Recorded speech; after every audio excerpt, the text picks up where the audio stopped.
पश्चिम बंगाल के शिक्षक भर्ती घोटाले को लेकर केंद्रीय जांच एजेंसियां एक्शन मोड में है और अब इस मामले की तह तक जाने के लिए हर दांवपेच अपना रही हैं। इस मामले की जांच अब मंत्रियों तक भी पहुंच गई है। ममता बनर्जी के नेतृत्व वाली सरकार में मंत्री पार्थ चैटर्जी इस मामले में फंसते दिखाई दे रहे हैं।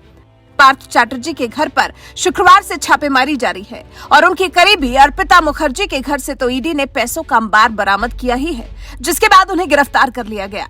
ईडी के अधिकारियों ने टॉलीगंज के डायमंड सिटी परिसर में मुखर्जी के आलीशान आवास से कैश के साथ साथ 20 मोबाइल फोन भी बरामद किए हैं। अधिकारियों का कहना है कि मोबाइल फोन WBSSC और WBBPE में शिक्षक भर्ती घोटाले के लिए महत्वपूर्ण लिंक साबित हो सकते हैं। ईडी के सूत्रों के मुताबिक मुखर्जी का आवास उन 13 जगहों की शुरुआती सूची में नहीं था जहां एजेंसी शुक्रवार सुबह से छापेमारी कर रही थी। हालांकि छापेमारी के दौरान जब मुखर्जी का नाम सामने आया तो फिर ईडी CRPF जवानों के साथ उनके आवास पर पहुंची और तलाशी और जब्ती अभियान चलाया गया और इसी से अर्पिता मुखर्जी सुर्खियों में आ गई। पहले तो पार्थ चैटर्जी से उनकी करीबी और उसके बाद उनके घर से मिला ये खजाना अर्पिता को लेकर शंका पैदा जरूर कर रहा है। अर्पिता मुखर्जी बांग्ला फिल्म इंडस्ट्री में काम कर चुकी हैं। बेहद कम समय के लिए उन्होंने ज्यादातर साइड रोल्स ही किए हैं। अर्पिता बांग्ला फिल्मों के सुपरस्टार प्रोसेनजीत के लीड रोल वाली कुछ फिल्मों में साइड रोल प्ले कर चुकी हैं। बांग्ला फिल्मों के अलावा उड़िया और तमिल फिल्मों में भी अर्पिता ने काम किया है, लेकिन इन फिल्मों से शायद इतना पैसा कमाना नामुमकिन है। और 21 करोड़ कैश आखिर अर्पिता के घर में क्या कर रहा था? केंद्रीय जांच एजेंसियों को शिक्षक भर्ती घोटाले में कहीं न कहीं अर्पिता मुखर्जी की संलिप्तता का शक है। सूत्रों के मुताबिक TMC मंत्री पार्थ चैटर्जी अक्सर अर्पिता मुखर्जी के घर जाते रहते थे। पार्थ चैटर्जी की कितनी करीबी है अर्पिता? अर्पिता को लेकर कहा जा रहा है कि वो पश्चिम बंगाल सरकार के मंत्री पार्थ चैटर्जी की करीबी हैं और पार्थ चैटर्जी दक्षिण कोलकाता में लोकप्रिय दुर्गा पूजा समिति नकटला उदयन का संचालन करते हैं।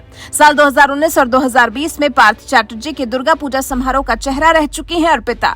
दुर्गा पूजा के दौरान जारी किए गए पोस्टर में पार्थ चैटर्जी का नाम संघ के अध्यक्ष के तौर पर लिखा गया था। उसी पूजा में अर्पिता दिखाई दी थी, जो कि कोलकाता की सबसे बड़ी दुर्गा पूजा समितियों में से एक है। पार्थ चैटर्जी बंगाल के कोई ऐसे वैसे नेता नहीं है, बल्कि सत्ताधारी तृणमूल कांग्रेस के कद्दावर नेताओं में उनकी गिनती होती है और उनके इतने करीब अर्पिता कैसे आ गई वो जांच का विषय है। शुभेंदु अधिकारी ने खोला मोर्चा। जब से अर्पिता मुखर्जी के घर पर छापा पड़ा है, तमाम कैश बरामद किया गया है, उसके बाद से विपक्ष के निशाने पर आ गई है ममता सरकार। ममता बनर्जी भी विपक्ष के निशाने पर है।